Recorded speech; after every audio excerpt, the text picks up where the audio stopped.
जय हिंद साथियों, मैं समीर आप लोगों का स्वागत करते हैं अपने इस YouTube channel study point Sameer पर। मेरे दोस्तों, आज मैं फिर आप लोगों के लिए आज का नया करंट अफेयर्स लेकर उपस्थित हुए हैं और आज है 18 जनवरी 2023 और 18 जनवरी से संबंधित जितने भी महत्वपूर्ण इम्पोर्टेंट करंट अफेयर्स बनेंगे उन सभी करंट अफेयर्स को हम इस वीडियो में शामिल करने की कोशिश किए हैं। तो आप लोग इस वीडियो के साथ अंत तक बने रहिए। तो चलिए ज़्यादा देर ना करके हम आज के इस करंट अफेयर्स की शुरुआत करते हैं और आज का पहला प्रश्न देखते हैं। हाल ही में भारत के किस राज्य में voice of global south digital सम्मेलन का आयोजन किया गया है? तो अभी हाल ही में भारत के दिल्ली राज्य में voice of global south digital सम्मेलन का आयोजन किया गया है और इस सम्मेलन का मुख्य उद्देश्य यह है कि यह दक्षिण के देशों को एक साथ लाने व विभिन्न वैश्विक चुनौतियों से संबंधित आम चिंताओं को साझा करने के लिए एक मंच को तैयार करना है। इसका मुख्य उद्देश्य क्या है? तो इसका मुख्य उद्देश्य है कि दक्षिण के सभी देशों को एक साथ लाने व विभिन्न वैश्विक चुनौतियों से संबंधित आम चिंताओं को साझा करने के लिए एक मंच को तैयार करना है। और इस सम्मेलन की मुख्य विशेषता यह है कि इस सम्मेलन के अंतर्गत आरोग्य मैत्री परियोजना की घोषणा की गई है। किसकी घोषणा की गई है? तो आरोग्य मैत्री परियोजना की घोषणा इस सम्मेलन के अंतर्गत की गई है। कहाँ पे? तो दिल्ली में की गई है। तो आइए दिल्ली के बारे में कुछ महत्वपूर्ण बातें जानते हैं। दिल्ली की राजधानी नई दिल्ली, यहाँ के मुख्यमंत्री अरविंद केजरीवाल, उप मुख्यमंत्री मनीष सिसोदिया, राज्यपाल हैं यहाँ के अनिल बैजल। और यहाँ पे लोकसभा की सीट कितनी है? तो 7, राज्यसभा की सीट 3 और विधानसभा की सीट यहाँ पे 70 है। बात करें हम जनसंख्या दृष्टि से तो यहाँ पे 2011 की जनसंख्या के अनुसार दिल्ली का घनत्व 11,297 व्यक्ति प्रति वर्ग किलोमीटर है। कितना है? 11,297 व्यक्ति प्रति वर्ग किलोमीटर दिल्ली का घनत्व है। और यहाँ की साक्षरता दर कितनी है? तो यहाँ पे साक्षरता दर 88.01% है। कितना है? 88.01% दिल्ली का साक्षरता दर है। और यहाँ की राजकीय पशु का क्या नाम है? तो यहाँ की राजकीय पशु का नाम नीलगाय है और राजकीय पक्षी है यहाँ के गौरैया। ये रहा voice of global south digital सम्मेलन के बारे में। तो आइए इसी के साथ अगला प्रश्न देखते हैं।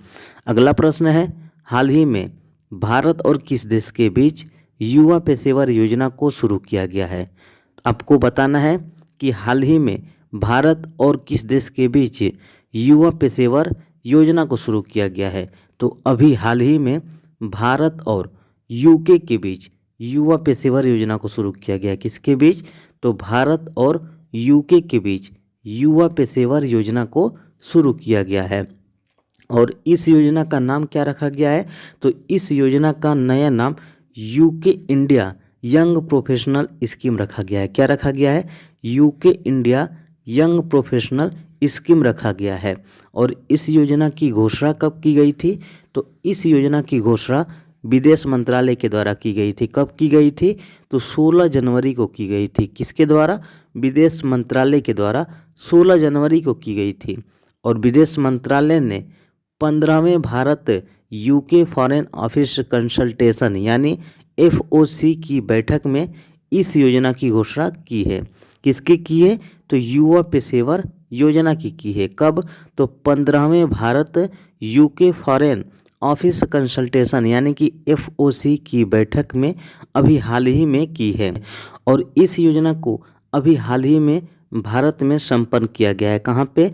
तो भारत में इस योजना को संपन्न किया गया है। जबकि पिछला आयोजन जो किया गया था वो लंदन में किया गया था। कहाँ पे? लंदन में किया गया था। और कब किया गया था? तो 2020 ईस्वी में किया गया था। बात हो रही है UK India young professional scheme की। तो आइए इसके बारे में कुछ जानते हैं। UK India young professional scheme को विदेश मंत्रालय के द्वारा 28 फरवरी को शुरू की जाएगी। कब की जाएगी? तो 28 फरवरी को अभी हाल ही में 2023 में विदेश मंत्रालय के द्वारा UK India young professional scheme को शुरू किया जाएगा। और इस योजना का मुख्य जो लाभ होगा वो 18 से 30 वर्ष की आयु के डिग्री धारक भारतीय नागरिक को मिलेगा। किसको मिलेगा? भारतीय नागरिक को जो 18 से 30 वर्ष की आयु के हो चुके हैं उनको इस योजना का लाभ मिलेगा। बात हो रही है यूके यानी कि यूनाइटेड किंगडम की, तो आइए इसके बारे में कुछ जानते हैं। यूनाइटेड किंगडम ब्रिटेन और आयरलैंड का एक विकसित देश है। किसका है? तो ब्रिटेन और आयरलैंड का एक विकसित देश है जो यूरोप महाद्वीप के पश्चिमोत्तर तट पर स्थित है। कहाँ पे स्थित है? पश्चिम और उत्तर दिशाओं में यूनाइटेड किंगडम स्थित है। और यह एक द्वीपीय देश है जिसमें ग्रेट ब्रिटेन, आयरलैंड और पूर्वोत्तर भाग का कई छोटा द्वीप मिलकर इस देश का निर्माण करते हैं। और आप सबकी जानकारी के लिए बता दें कि ग्रेट ब्रिटेन का एकमात्र जो पड़ोसी देश है वह आयरलैंड। आयरलैंड जो है वो यूनाइटेड किंगडम यानी कि यूके का एकमात्र पड़ोसी देश है। और यह जो देश है वो अटलांटिक महासागर, उत्तरी सागर, इंग्लिश चैनल और आयरिश सागर से घिरा हुआ है। किससे घिरा हुआ है? तो अटलांटिक महासागर, उत्तरी सागर, इंग्लिश चैनल और आयरिश सागर से यह देश घिरा हुआ है। तो यूके की राजधानी लंदन है। यहाँ के प्रधानमंत्री ऋषि सुनक है। कौन है? ऋषि सुनक है। और ऋषि सुनक को अभी हाल ही में 25 अक्टूबर 2022 को बनाया गया है। किसको? ऋषि सुनक को। और ऋषि सुनक कहाँ के प्रधानमंत्री हैं? तो यूनाइटेड किंगडम के हैं। और यहाँ की मुद्रा का नाम पाउंड है। ये रहा युवा पेशेवर योजना के बारे में। तो आप लोग इसको अच्छे से याद रखे रहिएगा। फिर आइए इसी के साथ अगला प्रश्न देखते हैं। प्रश्न में पूछा है हाल ही में भारत और किस देश के बीच वरुण 2023 सैन्य अभ्यास को शुरू किया गया है? तो ये प्रश्न बहुत ज़्यादा महत्वपूर्ण है, इसको आप लोग ध्यान से देखिएगा। तो अभी हाल ही में भारत और फ्रांस देशों के बीच वरुण 2023 सैन्य अभ्यास को शुरू किया गया है। किसके बीच? तो भारत और फ्रांस देशों के बीच वरुण 2023 सैन्य अभ्यास को शुरू किया गया है। और यह अभ्यास जो है वो भारत और फ्रांस के बीच 21वां संस्करण के रूप में आयोजित किया गया है। कौन सा संस्करण मना रहे हैं ये लोग? तो 21वां संस्करण अभी हाल ही में भारत और फ्रांस मिलकर वरुण 2023 सैन्य अभ्यास का आयोजन कर रहे हैं। यानी भारत और फ्रांस के बीच इस बार वरुण 2023 सैन्य अभ्यास का 21वां संस्करण आयोजित किया गया है। बात करें हम वरुण सैन्य अभ्यास की, तो वरुण सैन्य अभ्यास को 1993 ईस्वी में शुरू किया गया था। कब किया गया था? 1993 ईस्वी में वरुण सैन्य अभ्यास को शुरू किया गया था। और इसका नाम वरुण जो रखा गया था वो 2001 ईस्वी में रखा गया था। कब रखा गया था? 2001 ईस्वी में वरुण का नाम रखा गया था। बात करें फ्रांस की, तो फ्रांस की राजधानी पेरिस है। यहाँ के प्रधानमंत्री एलिजाबेथ बोर्न और मुद्रा है यहाँ पे फ्रैंक, यानी कि पेरिस में मुद्रा के रूप में फ्रैंक को चलाई जाती है। ये रहा वरुण 2023 सैन्य अभ्यास के बारे में। अब आइए इसी के साथ अगला प्रश्न देखते हैं। हाल ही में चर्चा में रहे परशुराम कुंड महोत्सव के संदर्भ में सत्य कथन बताइए। आपको बताना है कि अभी हाल ही में परशुराम कुंड महोत्सव को मनाया गया था। इसके संदर्भ में आपको सत्य कथन बताना है कि यह महोत्सव किस राज्य में मनाया जाता है। तो इसका सही उत्तर होगा option number D, Arunachal Pradesh. तो अभी हाल ही में परशुराम कुंड महोत्सव को अरुणाचल प्रदेश में मनाया गया है। कहाँ पे? अरुणाचल प्रदेश में अभी हाल ही में परशुराम कुंड महोत्सव को मनाया गया है। और यह महोत्सव जो है हर साल मकर संक्रांति पर मनाई जाती है। किस अवसर पर मनाई जाती है? तो मकर संक्रांति पर हर साल परशुराम कुंड महोत्सव को अरुणाचल प्रदेश में मनाई जाती है। बात किया जाए अरुणाचल प्रदेश की, तो अरुणाचल प्रदेश की राजधानी ईटानगर, मुख्यमंत्री पेमा खांडू, राज्यपाल है यहाँ के बीडी मिश्रा। और बात करें यहाँ के लोकसभा सीट की, तो यहाँ पे लोकसभा की सीट 2, राज्यसभा की सीट 1 और विधानसभा के सीटों की संख्या 60 है। और यहाँ पे अरुणाचल प्रदेश में 2011 की जनसंख्या के अनुसार अरुणाचल प्रदेश की घनत्व कितनी है, तो यहाँ का घनत्व जो है वह 17 व्यक्ति प्रति वर्ग किलोमीटर है। कितना है? 17 व्यक्ति प्रति वर्ग किलोमीटर अरुणाचल प्रदेश की घनत्व है।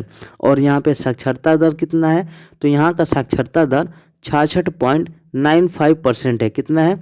66.95% यहाँ का साक्षरता दर है। और यहाँ का राजकीय पशु का क्या नाम है, तो यहाँ का राजकीय पशु है मिथुन, जिसे हम घायल के नाम से भी जानते हैं। और यहाँ पे राजकीय पक्षी कौन है, तो राजकीय पक्षी के रूप में यहाँ पे हॉर्नबिल को मान्यता दी गई है। यहाँ का राजकीय पक्षी कौन है, तो राजकीय पक्षी हॉर्नबिल है। फिर आइए इसी के साथ अगला प्रश्न देखते हैं। अगला प्रश्न में है, स्पीक मैके अपनी लोकप्रिय म्यूजिक इन द पार्क श्रृंखला का आयोजन किस नाम से कर रहा है। आपको बताना है कि स्पीक मैके अपनी लोकप्रिय म्यूजिक जो है इन द पार्क श्रृंखला, इसका आयोजन किस नाम से कर रहा है। तो अभी हाल ही में म्यूजिक इन द पार्क श्रृंखला का आयोजन श्रुति अमृत के रूप में किया जा रहा है। किस रूप में, तो श्रुति अमृत के रूप में किया जा रहा है। और यह आयोजन कहाँ पे किया जा रहा है, तो भारत की राजधानी नई दिल्ली में। कहाँ पे? भारत की राजधानी नई दिल्ली में अभी हाल ही में श्रुति अमृत महोत्सव का आयोजन किया जा रहा है। और इस महोत्सव को संस्कृति मंत्रालय और नई दिल्ली नगर पालिका परिषद के सहयोग से नेहरू पार्क में आयोजित किया गया है। कहाँ पे? नेहरू पार्क में, दिल्ली के नेहरू पार्क में संस्कृति मंत्रालय और नई दिल्ली नगर पालिका परिषद के सहयोग से इस आयोजन को आयोजित किया जा रहा है।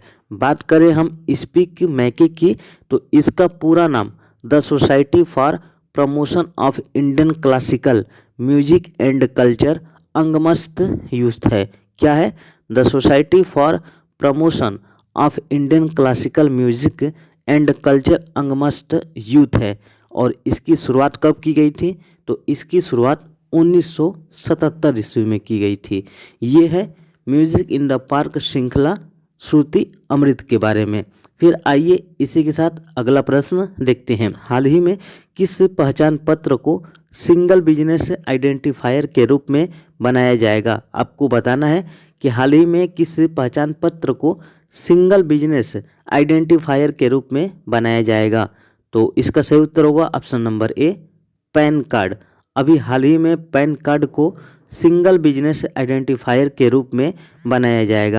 पैन का पूरा नाम अस्थाई खाता संख्या है। क्या है? अस्थाई खाता पैन का पूरा नाम होता है। और इसे आयकर विभाग के द्वारा जारी किया जाता है। किसके द्वारा जारी किया जाता है? तो आयकर विभाग के द्वारा इस पैन को जारी किया जाता है। फिर आइए इसी के साथ इस वीडियो का आखिरी प्रश्न देखते हैं।